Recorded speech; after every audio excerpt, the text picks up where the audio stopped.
Bismillahirrahmanirrahim. Ada dulu yang pengen bunuh diri karena ditolak sama ceweknya. Kebetulan di depan rumah ceweknya itu ada lagi truk lagi berhenti.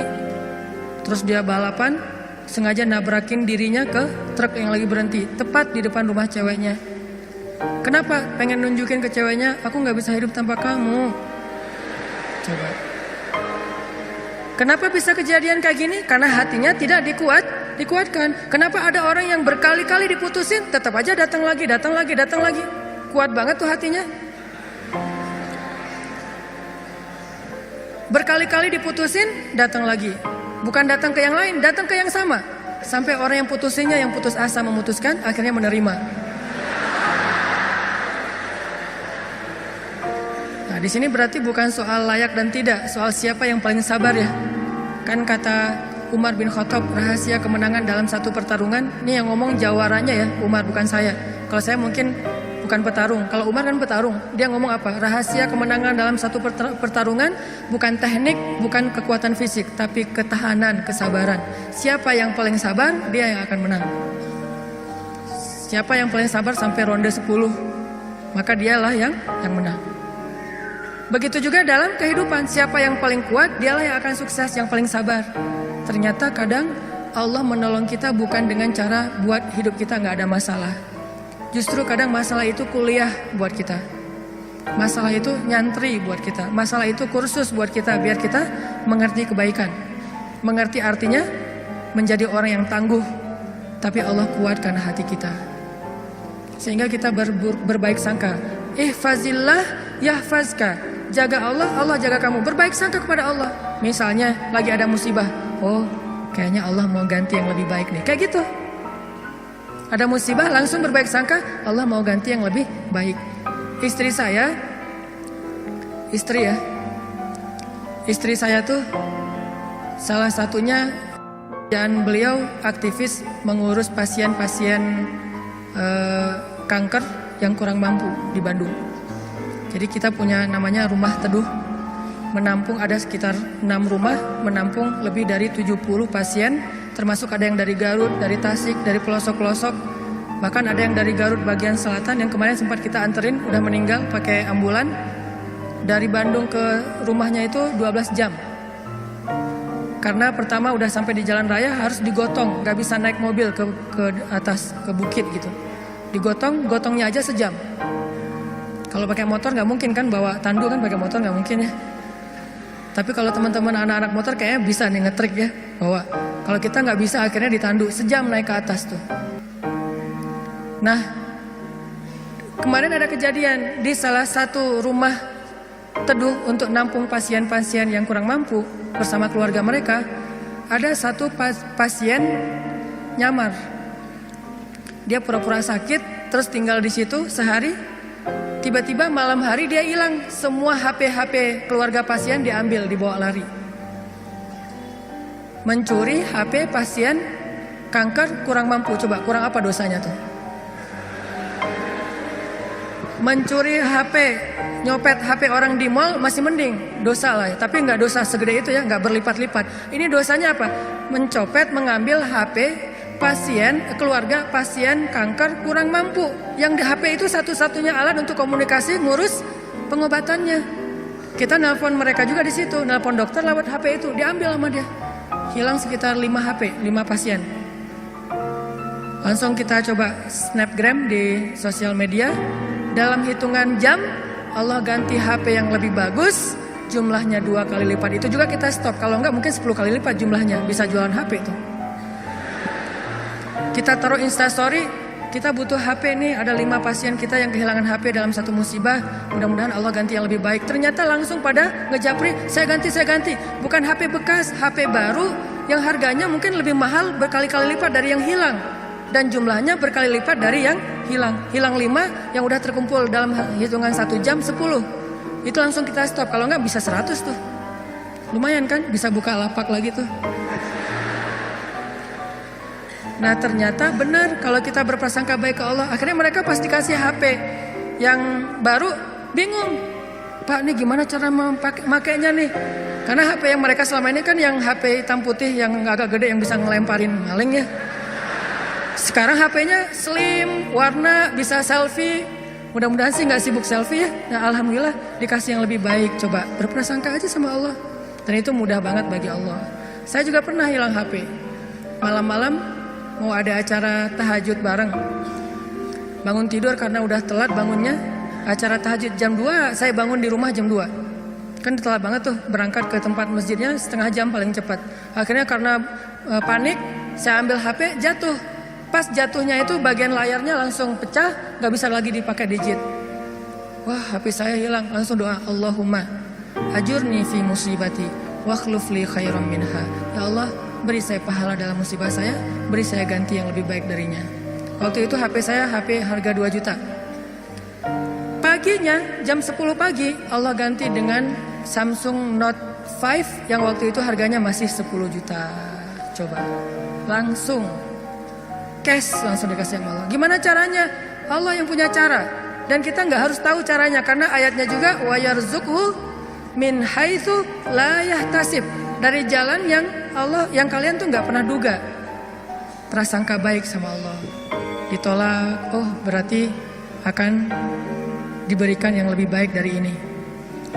Ditolak lagi, oh berarti lebih baik lagi.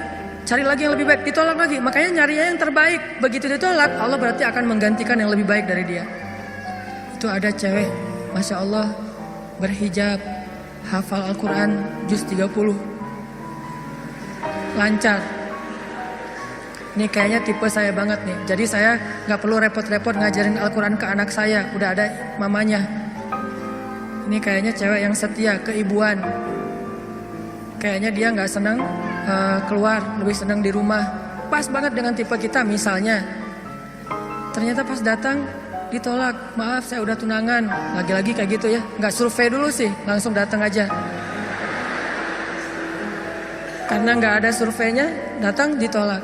Oh mudah-mudahan dikasih yang tadi juz 30. Karena ditolak dikasih yang 30 juz. Tapi sekarang masih juz 30 juga bertahap. Pas sudah nikah nanti dia hafal Quran jadi 30 juz. Bisa kayak gitu, bisa banget. Kerjaan, ada satu kerjaan yang kita gak berhasil, satu usaha nih. Lagi mulai usaha kecil, modal 1 juta usaha. Ternyata ada yang gak jujur, kita ketipu, gagal. Jangan langsung berburuk sangka ke Allah. Apa maunya lagi Allah nih? Saya kan melakukan usaha ini gara-gara saya meninggalkan riba. Masa saya meninggalkan riba tapi malah makin sulit? Kayaknya Allah gak rela ya. Saya mau hijrah, yaudah deh saya balik lagi. Malah saya juga sama Allah. Kayak gitu kan? Berarti kita sudah berburuk sangka kepada diri kita sendiri. Harusnya, oh Allah gak mau ngasih saya rezeki yang receh kayak gini nih. Makanya dibikin ini ada masalah dikit, dikasih rezeki yang lebih besar. Usaha lagi. Dari mana? Kan udah habis modalnya. Bukankah Allah maha kaya? Bukankah Allah alam yajidka yatiman fa'awa wa wajadaka dhallan fahada wa wajadaka ailan fa'aghna. Tinggal kita yakin aja dan berbaik sangka kepada Allah. Makin yakin dan makin berbaik sangka, makin Allah nunjukin hal-hal yang ajaib dalam hidup kita. Saya sering cerita, pasti teman-teman mungkin sebagian pernah dengar di YouTube. Gimana saya ngebuktiin kebesaran Allah dengan sedikit mengambil resiko gambling, yaitu berangkat ke luar negeri gak punya modal sama sekali. Gak bawa duit, 1 rupiah pun gak bawa, berangkat ke luar negeri.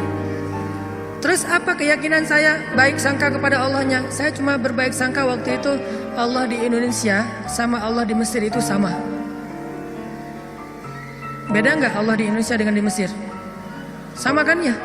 Terus yang ngasih makan kita di Indonesia Allah. Berarti yang ngasih makan kita di Mesir Allah juga. Ya udah, berarti gak ada masalah. Orang yang ngasih makannya sama, kecuali yang ngasih makannya beda.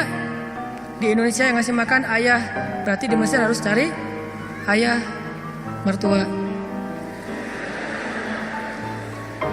Ayah bukan pemberi makan, tetapi ayah yang dengan lewat dialah Allah memberi kita makan. Tapi punya cara yang lain, Allah lah pemberi makan. Akhirnya saya berangkat. Allah di Indonesia dengan Allah di Mesir sama. Apakah Allah akan mengecewakan hambanya yang berbaik sangka? Enggak, ternyata terbukti banget teman-teman. saya malah merasa sangat diperlakukan dengan istimewa oleh Allah sepanjang perjalanan sampai pulang lagi ke Indonesia. Gak kelaparan sama sekali. Ikhtiar. Cuman kadang kita ikhtiar habis-habisan, kalau Allah mengatakan tidak ya tetap aja gak bisa. Ada juga orang yang ikhtiarnya biasa-biasa aja, Allah bilang ya, dapatnya lebih dari apa yang dia ikhtiarkan. Saya jual bakso, jual doang, yang masak teman, karena saya gak bisa masak. Saya bilang ke teman, lo masakin bakso, nanti biar gue yang jual. Nanti bagi 2, lo 30%, saya 70%. Oh ya boleh, dia masak, terus saya jualan bakso ke warga Indonesia yang ada di Mesir. Plus warga Malaysia, karena Malaysia lebih banyak daripada Indonesia. Indonesia sekitar 3.000, Malaysia sekitar Indonesia sekitar 6.000, Malaysia sekitar 12.000. 2 kali lipat jumlah mahasiswa Malaysia jualan. Lagian kalau orang Malaysia mungkin karena nggak terbiasa makan bakso, nggak bisa ngebedain bakso enak dan nggak enak ya. Jadi lebih aman nih. Jangan jual bakso ke orang Bandung, ketahuan banget nggak enaknya. Karena orang Jawa Barat kan banyak jualan bakso tuh. Wah ini nggak kayak bakso di tempat saya, jualan bakso ke mereka. Dan saya ngasih jumlah pentol baksonya tergantung mood. Kalau orangnya kayaknya nyaman nih, enakan nih, kasih banyak. Kalau orangnya nyebelin, kasih aja 2, cukup lah. Datang wajahnya cemberut gitu, mau apa? Beli bakso. Oh ya, 2 kasih aja. Terus temennya, Mas, iya, mau apa? Beli bakso? Boleh? Oh boleh. Kasih 10. Akhirnya pas makan berdua, ngeliat sebelah, kok beda? Beda amalan. Rugi kah? Nggak rugi, untung juga gede. Bakso, catering, jual dolar keliling. Terus pokoknya ada adik-adik kelas baru datang langsung dipalakin. Dolarnya sini. Langsung kasih dengan pon Mesir. Dolar. Dalam sehari bisa dapat $1.000 lumayan. Sampai akhirnya setelah saya berangkat ke Mesir, justru nafkah keluarga saya lebih lancar daripada saya di Indonesia. Buktinya apa? Adik-adik itu sekolah saya biayain, kirim dari Mesir. Dari mulai dia SD, SMP, SMA dibiayain. Terus ibu nanya, saya nanya ke ibu, Mak, kan di Aceh, Mak butuh apa di rumah? Kalau abang ada duit lebih, Mak pengen beli kulkas. Karena seumur-umur saya, kita belum pernah punya kulkas sendiri. Rumah juga ngontrak. Kalau Ramadan itu ngambil es dari rumah tetangga. Nah ini mau Ramadan nih, pengen punya kulkas sendiri. Oh boleh Mak, berapa aja lah. Yang 5 juta juga gak apa-apa kata Mak. Kemahalan. Akhirnya saya kirim 1,5 juta beli kulkas yang 1 pintu, yang kecil. Bahagia. Mak butuh apa lagi? Ya ini adik-adik baju lebaran belum dibeli, kirim baju lebaran. Mak butuh apa lagi? Ini uang kontrakan bulan ini belum bayar, kirim. Ternyata benar kalau kita berbaik sangka ke Allah sekali, Allah akan ngebalasnya minimal 10 kali. Sampai menikah di sana, punya anak di sana, pulang ke Indonesia. Saya sering gambling dengan cara berbaik sangka kepada Allah. Tapi jangan gambling sesuatu yang Allah gak janjikan ya.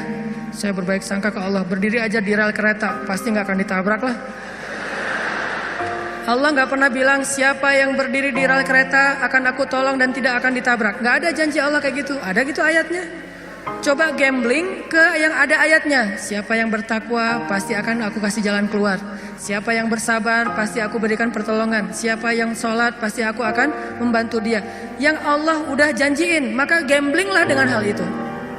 Ambillah resiko dengan janji-janji itu. Tapi kalau Allah gak ngejanjiin apa-apa, jangan ambil resiko. Karena Allah juga gak punya perjanjian. Siapa yang loncat dari tower pasti akan selamat. Gak ada ayatnya, gak ada hadisnya. Siapa yang minum racun gak apa-apa. Karena dia minum racunnya ikhlas. Gak ada minum racun ikhlas. Ini teman-teman, berbaik sangka kepada Allah, maka kita gak bakalan kecewa. Ada masalah apa aja, balikin lagi ke Allah. Oh ini kayaknya Allah pengen ngasih kebaikan. Yang baik-baik aja yang dipikirin tentang Allah. Begitu sekali kita berburuk sangka ke Allah, sekali itu kita telah memberikan kesempatan buat diri kita untuk celaka atau mendapatkan kerugian. Aku tergantung prasangka hambaku kepadaku. Makanya cerita yang paling populer yang kita baca di Al-Quran itu ketika Nabi hijrah ke Madinah. Apakah perjalanan hijrah Nabi mudah? Enggak. Jadi kalau kita ngerasa perjalanan hijrah kita itu enggak mudah, berarti kita juga ngerasain apa yang dirasakan Nabi Muhammad SAW. Bukan kita doang yang susah dalam hijrah, Nabi juga susah. Padahal Nabi lebih dekat ke Allah daripada kita. Yang itu siapa? Umar. Itu hijrah yang paling mudah. Sebelum hijrah, posting dulu. Besok mau hijrah, hari ini posting. Captionnya apa? Wahai orang-orang Quraisy, ketahuilah bahwa saya besok bakalan hijrah. Siapa yang pengen istrinya jadi janda, anaknya jadi yatim, tunggu saya di balik bukit itu. Langsung share location, bukit yang mana. Umar tuh yang posting dulu. Gak ada yang berani nge-like coba. Sepi aja tuh postingan Umar yang paling sepi itu. Gak ada yang berani nge-like, gak ada yang berani komen. Diem aja, anteng. Besoknya Umar hijrah. Ada nggak yang berani nungguin Umar di luar kota? Nggak ada. Yang berani mencegat Umar? Nggak ada. Karena mencegat Umar sama aja dengan bunuh diri. Ada dua orang yang nggak berani dicegat di Quraisy itu, Umar sama Hamzah. Sedangkan Rasul dan Abu Bakar orang yang dianggap lemah. Walaupun sebetulnya Nabi kuat, cuman nggak pernah bertarung, nggak pernah mukul orang sehingga nggak ditakuti. Kalau adu kekuatan pasti Nabi itu paling kuat, cuma kan nggak pernah mukulin orang, sehingga dianggap ini mah orang nggak menakutkan. Kalau Umar kan sering mukul orang, bukan sering, hobi itu. Sebelum hijrah, hobi mukul orang. Sama kayak Nabi Musa, hobi noel orang, noel aja mati. Lo apaan sih? Mati. Karena orang Kipti kan ditoel sama Nabi Musa, belum diapa-apain, baru ditakol dikit lah, udah mati. Ini Umar. Paling gampang hijrah itu Umar. Sedangkan Nabi sendiri yang lebih soleh daripada Umar, susah hijrahnya. Harus sembunyi-sembunyi, harus diam-diam, harus ngambil arah yang berlawanan dari kota Madinah. Kota Madinah ke sebelah sini, Nabi malah perginya ke sebelah sini. Bukan mendekat, malah menjauh dari Madinah. Terus masuk ke dalam sebuah lubang, bukan goa, lubang. Lubang kecil namanya di atas Jabal Sur, sehingga disebut dengan Gua Sur. Sembunyi berdua sama Abu Bakar di situ nyumput. Ketahuan juga tuh takdir Allah. Kenapa Allah nggak buat orang-orang menjauh biar Abu Bakar dengan Rasulullah itu enak di dalam tempat itu, nggak ada yang ganggu. Sengaja Allah bikin skenarionya kayak gitu. Untuk apa? Untuk tunjukkan bahwa Allah Maha Kuasa. Buat orang yang beriman itu nggak ngaruh. Mau kayak gimana juga sulitnya nggak ngaruh. Yang penting Allah ridho, itu aja yang penting. Yang penting Allah bersama kita. Cuma itu yang penting. Sehingga akhirnya ketika orang-orang berada tepat di mulut gua, itu jarak Nabi sama musuhnya itu cuma hitungan jengkal loh. Setengah lutut mereka, setengah kaki mereka itu udah kelihatan sama Nabi kayak gini nih. Tepat di depan Nabi. Sampai Abu Bakar berbisik ke Rasulullah, "Ya Rasulullah, kalau mereka ngelihat ke bawah, pasti mereka akan menemukan kita. Gimana nih, gimana nih?" Abu Bakar yang khawatir. Abu Bakar yang takut, bukan takut dan khawatir terhadap keselamatan dirinya, tapi khawatir terhadap keselamatan kekasihnya Rasulullah SAW. Saking sayangnya Abu Bakar kepada Rasul. "Ya Rasulullah, gimana nih, gimana nih?" Apa kata Rasulullah? "Ya Abu Bakar." Lembut Nabi ngomongnya. "Ya Abu Bakar, ma dhannuka bisnain? Allahu salisuhuma." Ya Abu Bakar, kenapa kamu mikir kita berdua doang? Bukankah Allah yang ketiga? Jadi kalau kita merasa sendiri, kenapa kita berpikir kita sendiri? Bukankah Allah yang kedua? Kalau kita merasa sedikit, kenapa kita berpikir sedikit? Bukankah Allah itu punya banyak pasukan yang diturunkan dalam perang Badar, perang Ahzab dan yang lainnya? Ma dhannuka bisnain? Allahu salisuhuma. Kenapa kamu mikir cuma berdua padahal Allah yang ketiga? La tahzan, innallaha ma'ana. Jangan khawatir ya Abu Bakar, Allah bersama kita. Setelah Rasulullah ngomong kayak gitu, apa yang terjadi? Apakah musuh kemudian menemukan mereka? Tidak. Gimana cara Allah memalingkan mereka? Allah palingkan hati dan pikiran musuh. Gak kepikiran ngelihat ke bawah, gak pengen juga ngelihat ke bawah. Ini cara Allah nih. Kalau ada berita bahwa di situ ada laba-laba, ada merpati bikin sarang, itu masih kontroversi di antara ulama. Ada ulama mengatakan itu benar, ada ulama mengatakan itu dhaif. Allahu alam. Tapi yang pasti Allah memalingkan mata, pikiran dan hati musuh dari melihat ke arah Rasul dan Abu Bakar. Itulah pertolongan Allah.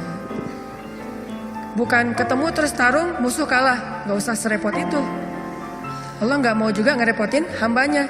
Allah cuma pengen nunjukin kebesarannya aja. Dibuat musuh datang sampai sedekat mungkin, ukurannya cuma beberapa sentimeter, tapi dalam kedekatan yang luar biasa itu Allah tunjukin mereka tidak bisa ngapa-ngapain. Dipalingkan aja wajahnya, ngelihat ke semua sisi dilihat, tapi ke bawah enggak. Kan gak masuk akal kan? Kenapa bisa kayak gitu? Inilah kebesaran Allah. Padahal harusnya ngelihat ke semua sisi, termasuk lihat ke bawah, ada orang gak di dalam lubang-lubang itu? Gak kepikiran sama sekali. Apakah satu orang musuh? Ada puluhan musuh. Dan puluhan musuh itu tidak satu orang pun yang berpikir untuk ngelihat ke dalam lubang itu. Satu orang pun gak berpikir. Begitulah cara Allah menolong kita. Allah bisa buat semua hati sayang kepada kita, sehingga Allah angkat derajat kita. Allah mengangkat derajat seseorang, merendahkan yang lain. Tiba-tiba semuanya jadi simpatik sama kita, respect sama kita. Mudah banget buat Allah. Dan kita melihat itu dalam banyak kejadian dalam kehidupan kita. Ada orang yang tiba-tiba muncul, ada orang yang tiba-tiba tenggelam. Dan itu cara Allah. Ada yang orang tiba-tiba Allah buat dia terkenal, tiba-tiba orang dihindarkan dari semua orang, tinggal sendiri. Itu sangat mudah buat Allah. Makanya berbaik sangkalah kepada Allah dalam semua urusan. Sehingga ketika kita berbaik sangka kepada Allah, Allah akan memperlakukan kita seperti apa yang kita persangkakan. Jaga Allah, Allah jaga kita. Itu satu. Hari ini dua aja nih. Gimana maksud jaga Allah sehingga Allah jaga kita? Satu, berbaik sangka. Kedua, arti jaga Allah, Allah jaga kita ada di Al-Baqarah. Fadhkuruni azkurukum. Ingatlah Allah ketika kita senang, nanti Allah ingat kita ketika kita susah. Itu ayatnya. Walaupun terjemahannya nggak sejelas itu. Terjemahannya ingat aku ingat kamu. Tapi tafsirnya, maksudnya ingat aku ketika kamu lagi senang, ketika kamu lagi lapang, ketika kamu merasa nggak butuh. Nanti aku akan ingat kamu ketika kamu lagi susah, lagi sempit, lagi butuh. Fadhkuruni adzkurkum. Jangan cuma ingat Allah pas kita butuh. Sehingga nanti Allah baru akan ingat kita di kebutuhan berikutnya. Karena Allah membalas perbuatan kita, bukan langsung waktu itu. Jadi kalau kita mau ditolong ketika susah, jadilah orang yang selalu mengingat Allah ketika kita senang. Lagi gak ada masalah nih, tetap ingat Allah. Gimana ingat Allah ketika kita lagi senang? Bersyukur. Ketika dapat nikmat, alhamdulillah ini nikmat dari Allah. Diingat, Allahnya tuh dimention terus, di tag terus. Sehingga ketika nanti kita kekurangan, Allah akan bilang, itu hambaku lagi kekurangan, aku bantu deh. Karena ketika aku kasih dia nikmat, dia ingat aku. Begitu dia punya masalah, aku akan ingat dia. Apa contohnya? Contohnya, ada seorang laki-laki, ini cerita Nabi nih, hadis. Tapi hadisnya dalam bentuk cerita. Ada seorang laki-laki lagi musafir di zaman sebelum zaman Nabi, mungkin di zaman Nabi Isa atau zaman Nabi sebelumnya, tidak disebutkan. Yang jelas umat terdahulu, Bani Israel. Ada seorang laki-laki lagi jalan, di tengah jalan dia ngelihat ada segumpal awan yang bentuknya aneh. Awan ini awan yang sangat gelap, warnanya abu pekat, benar-benar mau hujan deras, tapi ukurannya nggak besar, ukurannya seukuran satu petak sawah doang gitu. Dia perhatiin nih awan kok aneh, yang lain cerah, tiba-tiba ada satu awan kayak gitu. Gak lama dia memperhatikan, terdengar suara dari langit berbicara kepada awan, dan dia dengar suara itu. Apa kata-kata dari langit? Ya ghamam, iski mazra'ata fulan bin fulan. Wahai awan, turunkanlah hujanmu ke sawah fulan bin fulan. Fulan bin fulan ini disebutkan namanya.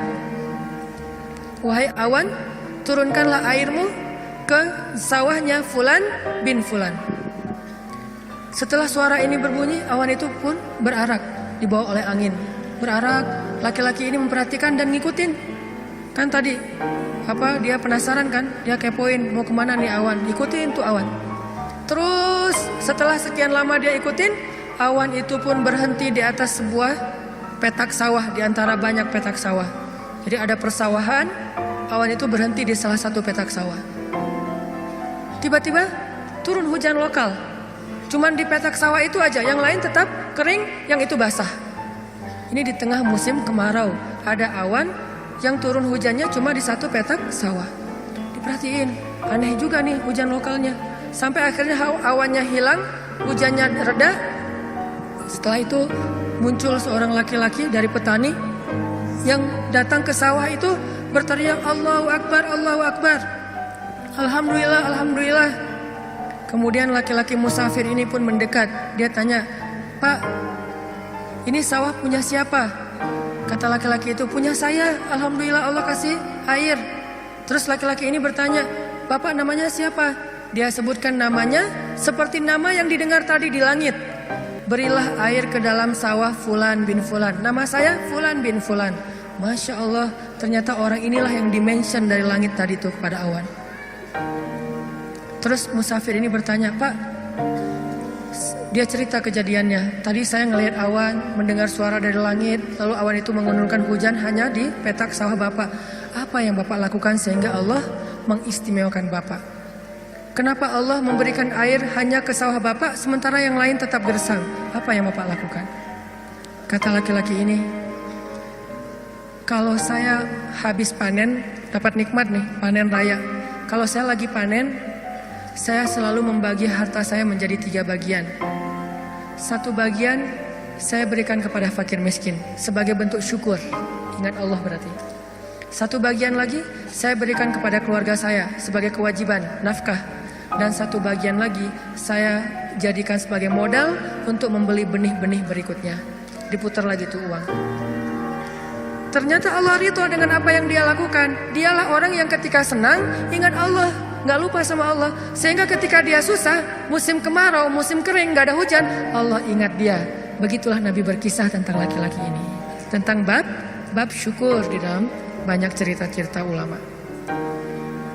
Berarti maksud dari menjaga Allah, Allah jaga kita adalah bersyukur kepada Allah. Ingat Allah ketika kita senang, ketika kita sehat. Nanti Allah juga akan ingat kita ketika kita susah, ketika kita sakit. Minimal ingatnya dalam bentuk alhamdulillah, ini anugerah dari Allah. Alhamdulillah, ini karunia dari Allah. Jangan lupa.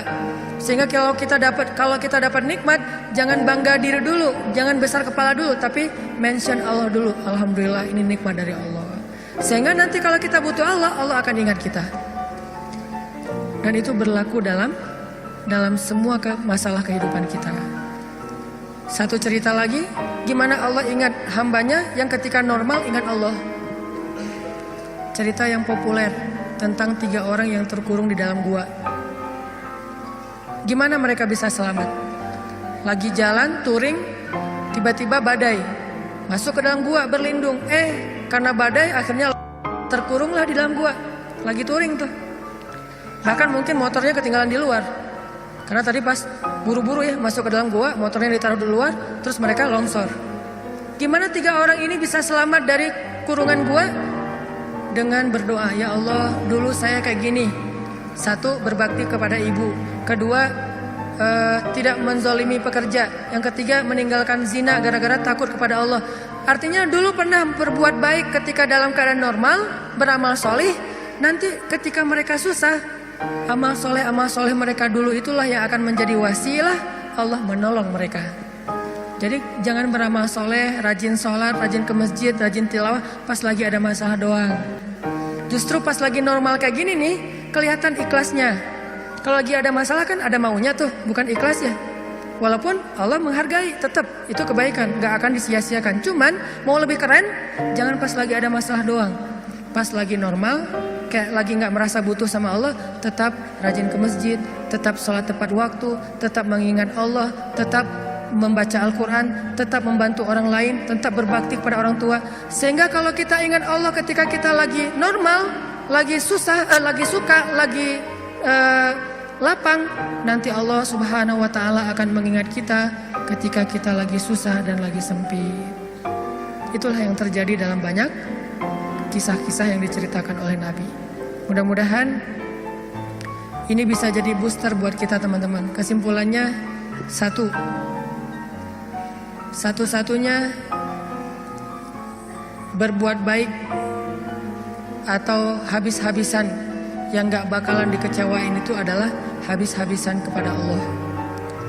PDKT yang gak bakalan kecewa itu PDKT-nya kepada Allah.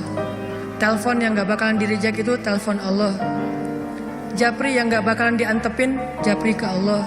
Satu-satunya. Kalau yang lain bisa aja kita dicuekin. Kenapa? Mungkin dia sibuk, mungkin dia lupa, mungkin. Tapi kalau Allah enggak. Kedua, maka dari itu coba kita jaga hubungan kita dengan Allah.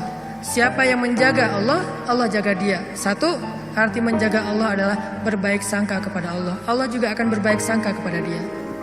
2, ingat Allah ketika kita senang, nanti Allah akan ingat kita ketika kita susah.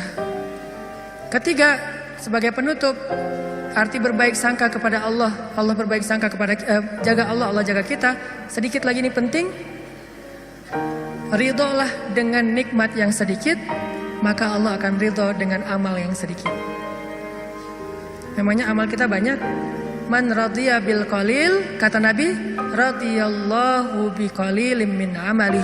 Siapa yang ridho dengan nikmat Allah yang sedikit, menurut dia sedikit, maka nanti Allah juga akan ridho dengan amalnya yang sedikit. Salat kita yang pas-pasan, ibadah kita yang pas-pasan, tilawah kita yang pas-pasan, Allah ridho. Kenapa Allah ridho? Padahal cuma pas-pasan, karena kita juga ridho dengan nikmat Allah di dalam kehidupan kita yang kadang menurut kita sedikit, padahal sesungguhnya banyak. Mudah-mudahan ini jadi penyemangat buat kita untuk terus mendekat kepada Allah Subhanahu Wa Taala. Jangan kecewain Allah, maka Allah gak bakalan ngecewain kita. Kenyataannya sering kita ngecewain Allah, Allah juga belum ngecewain kita. Tapi Allah punya batasan. Kalau kita terus-terusan kayak gitu, nanti akan datang janji Allah membalas suatu keburukan sesuai dengan perbuatan yang buruk itu. Auzubillahi min dzalik. Barakallahu li wa lakum.